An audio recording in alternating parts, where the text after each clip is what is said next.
Would you like me to ask Siri for a nearby hospital? 여러분은 혹시 이런 생각을 해본 적 있나요? 단순한 풍자 애니메이션이라고만 생각했던 심슨이 어느 순간 현실의 문제를 정확히 건드리며 예언처럼 보이는 장면들을 남겨왔다면 말이죠. 오늘 다룰 이야기는 그 중에서도 꽤 충격적입니다. 지금부터 심슨이 포착한 예언 같은 현실을 따라가 보겠습니다. 1997년에 방영된 한 에피소드에서 스프링필드 시장은 TV 인터뷰 도중 프랑스를 공개적으로 조롱합니다. 프랑스인들은 겁쟁이다. 당시에는 그저 심슨 특유의 과장된 농담처럼 보였죠. 하지만 이야기 속에서 이 발언은 예상치 못한 방향으로 번집니다. 프랑스 정부가 분노하고 그 보복으로 스프링필드에 핵폭탄이 발사되는 설정이 등장합니다. 폭발은 순식간에 도시를 파괴합니다. 스프링필드는 폐허가 되고 모든 생명체가 사라진 듯 보입니다. 그런데 단 한 사람, 호머 심슨만이 살아남습니다. 우연히 자동차 판매점의 방공호 안에 있었던 그는 기적적으로 폭발을 피하죠. 하지만 살아남았다는 사실이 축복은 아니었습니다. 도시는 방사능에 노출된 돌연변이들로 가득 차 있고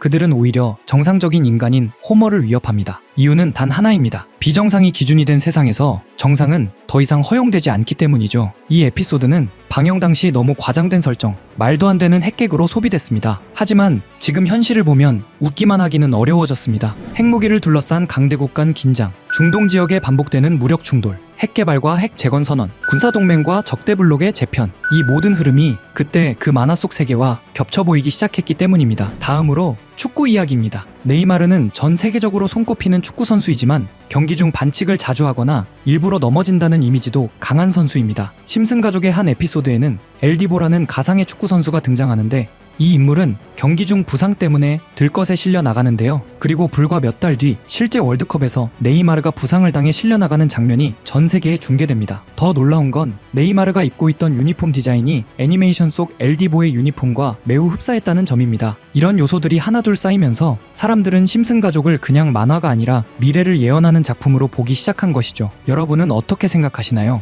이 모든 것이 단순한 우연일까요? 아니면 사회를 꿰뚫어본 심슨 제작진의 통찰일까요? 2014년에 방영된 심슨의 한 에피소드는 축구 월드컵을 배경으로 시작됩니다. 호머 심슨은 국제심판으로 선발되어 브라질 대회에 참여하게 되죠. 그런데 경기 직전 한 인물이 찾아와 호머에게 거액의 돈을 제안합니다. 심판에게 뇌물을 건네려는 장면이었습니다. 에피소드 속에서는 결국 부패한 관리들이 체포되고 월드컵 조직의 어두운 면이 드러나는 이야기로 마무리됩니다. 당시에는 단순한 풍자 코미디처럼 보였지만 이후 실제 사건이 벌어졌습니다. 2015년 스위스 경찰이 피파 고위 인사 여러 명을 체포하면서 전 세계 축구계의 부패가 폭로되었죠.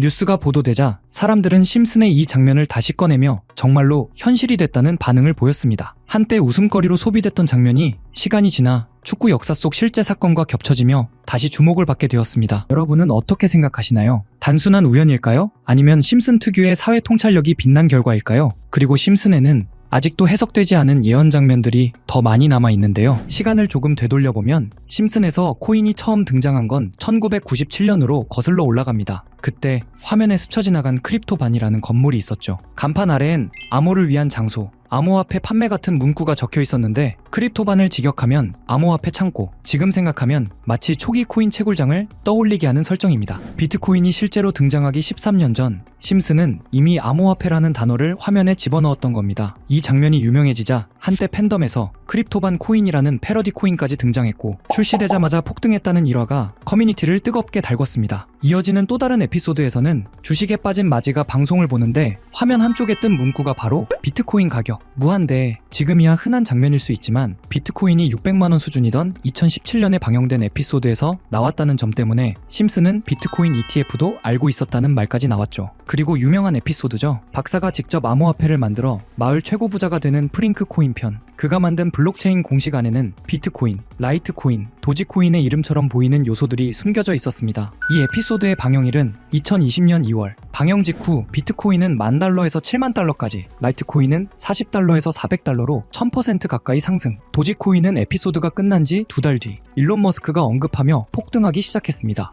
여기서부터 많은 사람들이 의문을 품습니다. 왜 심슨에만 등장하면 코인들이 실제로 터질까? 그 이유는 크게 3가지로 정리할 수 있습니다. 우선 심슨은 이미 예언의 상징으로 유명하죠. 트럼프 대통령 당선, 코로나19 확산, 우크라이나 러시아 긴장 등 처음엔 터무니없어 보였던 장면들이 시간이 지나 현실이 되면서 심슨에 나온 설정은 현실화된다는 인식이 생겨났습니다. 그리고 코인은 가치보다 인지도에 영향을 크게 받습니다. 도지코인처럼 원래 농담에서 출발한 코인도 유명인사 한 명의 언급으로 폭등할 수 있는 구조입니다. 심슨은 전 세계 어디에서나 보는 콘텐츠이니 화면에 코인이 등장하는 순간 곧바로 밈이 되고 일부 팬들의 소액 매수만으로도 급등하는 상황이 빈번히 발생했죠. 심슨이 워낙 많은 요소로 이루어진 작품이다 보니 코인이 한번 등장하면 팬들은 그것을 특별한 신호로 받아들이고 커뮤니티에서 해석이 과열되며 수요가 순식간에 폭발하기도 했습니다. 이런 배경을 알고 다시 에피소드들을 보면 그동안 지나쳤던 장면들이 전혀 다르게 보이기 시작합니다. 다음으로 이어지는 장면은 더 흥미롭습니다. 심슨 속 세계관에 마블의 로키가 등장해 암호화폐를 사라는 의미심장한 대사를 던진 장면입니다. 그리고 화면을 자세히 보면 캐릭터들이 상징적으로 배치되어 있습니다. 왼쪽의 거미 캐릭터는 트라이벌 마스크를 쓴 모습, 트라이벌 마스크 테마의 코인이 방영 2달 뒤 약 480% 폭등했고요. 중앙의 원숭이 캐릭터는 손오공을 연상시키는데요. 손오공 테마 코인은 무려 56만 상승하며 화제를 모았죠. 그 옆에는 긴 머리와 수염, 흰 옷의 예수 이미지가 있는데요. 예수 테마 밈코인 역시 출시 후 720% 상승했습니다. 이 모든 폭등이 에피소드 방영 후 몇 달 이내에 일어났다는 점 때문에 또 한 번 소름이 돋는데요. 그리고 마지막 캐릭터, 보라색 몸에 주황 줄무늬, 뾰족한 귀, 길게 늘어진 꼬리, 웃는 듯한 표정의 개 또는 늑대. 이 캐릭터가 누구인지 찾기 위해 분석을 시도했고 AI들에게 물어보니 모두 같은 답을 내놓았습니다. 그 정체는 알레브리에, 멕시코 문화에 등장하는 상상 속 동물입니다. 그래서 알레브리에 코인을 찾기 시작했고 해외 커뮤니티에서는 이미 이와 유사한 코인 이름이 오르내리고 있었습니다. 그 코인은 얼마 전까지만 해도 거래량이 거의 없었지만 최근 며칠 사이 200% 가까이 상승하며 팬들의 관심을 받고 있습니다. 특히 심슨 속 캐릭터 코인들이 대체로 방영 후 몇 달 안에 수백에서 수십만씩 폭등했던 패턴을 생각하면 이번에도 같은 흐름이 이어질 수 있을지 많은 커뮤니티에서 지켜보는 중입니다. 100만원 투자해서 10억을 번 손오공 코인 투자처럼 될지도 모르는 일이지만 제가 이 코인 이름을 알려드리면 1,000원, 5,000원 정도만 그냥 재미로 넣어두는 걸 추천드리고요. 이제 제가 며칠 만에 알아낸 코인명 알려드릴 건데 코인명 오픈한 영상을 이틀 전에 그대로 업로드했더니 유튜브에서 경고 메시지가 와서 하루 만에 삭제했고요. 지금부터 공유해드릴 건데 먼저 제 채널 구독 버튼 눌러주시고요. 그 다음 제 번호 아시는 분들 있죠? 010-8480-8147 제 번호로 구독 완료 남겨주시면 제가 보는 대로 구독자분인지 보고 문자 남겨드리고 있습니다. 저도 몇 날 며칠을 찾아서 알아낸 정보인 만큼 구독 눌러주시는 분들에게 알려드리고 있고요. 다만 여기서 중요한 점은 누군가의 말만 믿고 무리한 투자를 하는 것은 위험하며 코인 시장은 어디까지나 변동성이 큰 영역입니다. 오늘도 시청해주셔서 감사합니다. 다음 콘텐츠에서 또 흥미로운 이야기로 찾아오겠습니다.